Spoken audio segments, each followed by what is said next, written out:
Ruutaan Meerii fi Daaniidhaanii yedda isin dhuftanii mana kana keessatti galtanii natti hin mijannee naxaaninnatii kiyya hin arganne shaanxaa keessan siniif qopheesseera fudhadhaatii ba'aa hin gaayette. Ashamaa akkam jirtu hordoftoonni lammiif yuutiib jedhu jalatti kan argamtan akkasumallee sabskiraayib laayik gochuudhaan na jabeessaa isiniin jechuun jaaladha. Lammiif yuutiibiin mul'ata qabaa lammiidhumaaf ta'a isiniin jedhee isiniin dubbachaa jira. Boru isinitti dubbadha waanta ta'eef sabskiraayibii taasisaa isiniin jedha. Haa ta'u malee egaa ruutaan jalqaba irratti akka biraankii ta'ee hin dubbanne dhuma irratti jechuudha kan ishiin biraankiidha jetteen itoo jirtu jechuudha.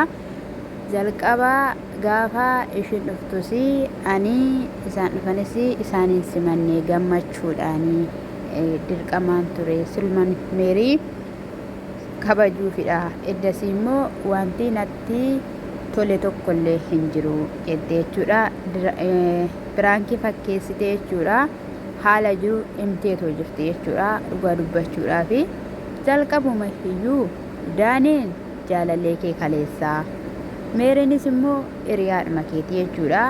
Argiteettaa meeriin namaaf kabaja hin qabdu dubbii hin beektu innaa ishiin firiizii ishii namarratti gaggalabbattu argiteetoo jirta jechuudha.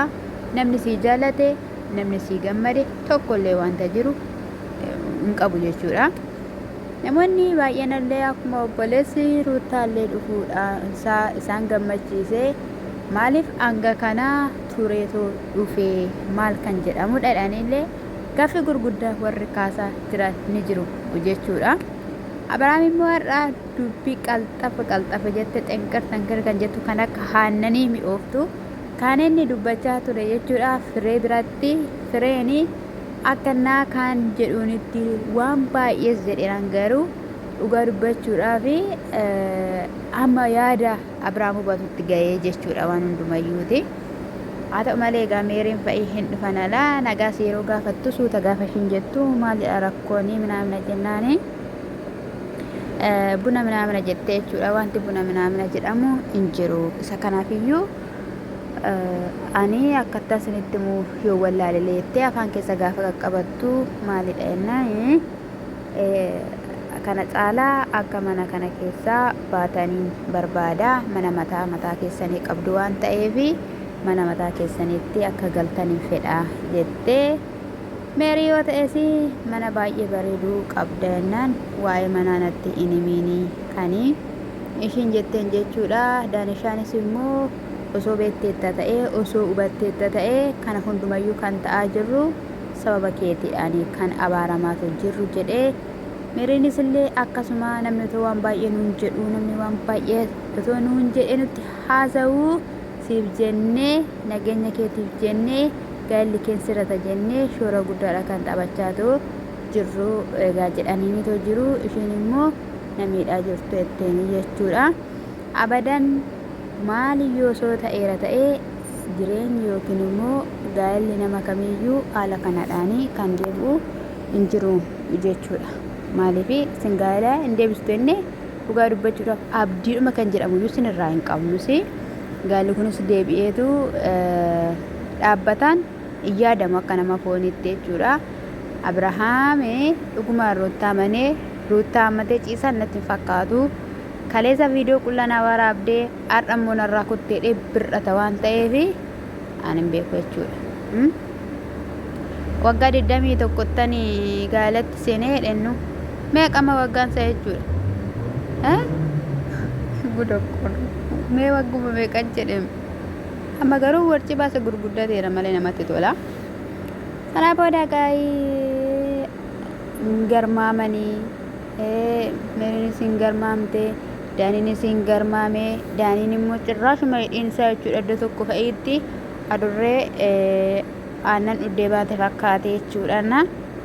Daanii jechuudha dhugaa dubbachuudhaaf isumanni baqqaa tuffateetuma kana baqqaa waan hundumaaniyyuu Abiraamidhaan sin caala sanni jedhee taasisuun kan ka'e jechuudha. Nan jibbe wanti hundumti isaa natti bareedu didee dhugaa dubbachuudhaaf taanan jechuudha daanii kana jechuudha.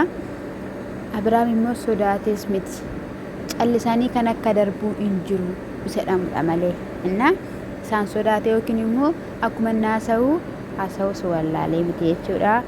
Kana booda bakka kan maggaltanii maggalanii shaanxaa si qopheessine irraa fudhadhaatii baa jetteeni hanga kanaatti dhaayi jennaanii dhugaa dubbachuudhaaf gaafsanas ani ittiin gammanne obboleettummaadhuma kee ilaaleen meerii gaafsanas giddumaanidha kan ishiin jetteen jechuudha.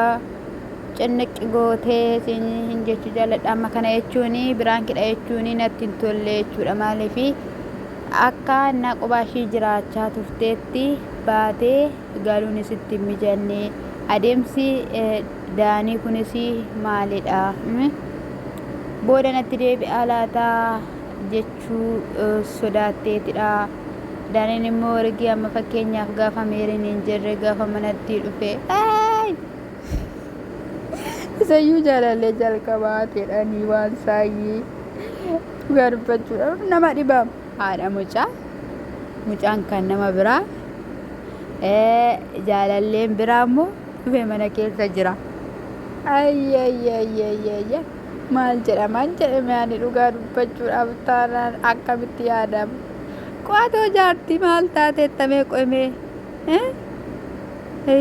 bakka amma yoomitti qophaa kee jiraattame ishee amma yoomitti gaala namaa kana baxabbaxxame yoo galtee achi deemtee amma gaala nama baxabbattu galiin dhooftu achi deemtee luqqeettu keessa akkatti dorrobee akkana ba'ee kan ofirraan qannasiistu hojiin hojjettu achi deemtee safuudha keessa waliin dhaaka amma gaafa ta'etti waliin dhaasiniin jechuu jaalladha. Ruutaan garuu har'a dhugaa waaqaas bakka wanni itti kuskussette akka jechaani kan ishiin turte dhumarratti firaankiidha kan ishiin jetteen jechuudha gaa'ii. Eshi bakka amani bakka maalis haa ta'u maal jedhe jechuudha. Obbo Daanishaanii buna sinii danfisa faa jettu fattash jettu jetteen jechuudha. Hordoftoota kii zanaa fataadha kame inafiin.